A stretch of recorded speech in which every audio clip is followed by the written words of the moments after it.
प्रणाम। जय मिथिला जय मैथिली गीत पर हम अहाँ सबके एगो बेटी विदाई गीत सुनबै छी। सुनै जाइ जाउ। सुतल छलहुँ बाबा के हवेलिया, बाबा के हवेलिया,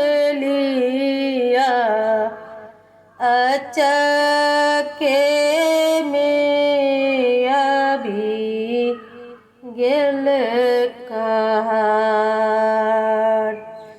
कौने रंग डोलिया, कौने रंग ओहरिया, कौने रंग ओहरिया, लागी गेल बत्ती सो कहार। आहे लाले रंग डोलिया, सबुजे रंग ओहरिया, सबुजे रंग ओहरिया, लागी गेल बत्ती सो कहार।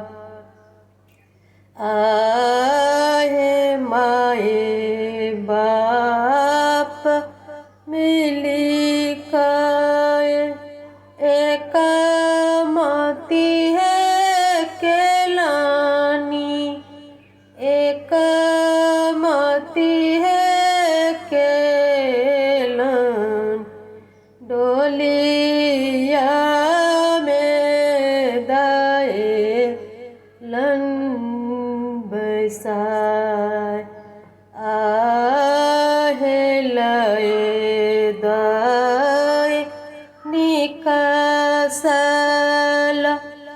बीजू बन है सखिया, बीजू बन है सखिया, जही मोन ए नहीं बाप। आहे कोस गेली सीता, दुई कोस हे गेली, दुई कोस हे गेली, तेसरे में ठेकल उहार। आहे घुरी जइयो, घुरी जइयो, भैया हे लोकनिया, भैया हे लोकनिया, आमा के कहावनी बुझाय। आहे अम्मा के कहावनी, पाथर भाए बसती, पाथर भाए बसती, हमहु बरसब हियार। आहे अम्मा के कहावनी,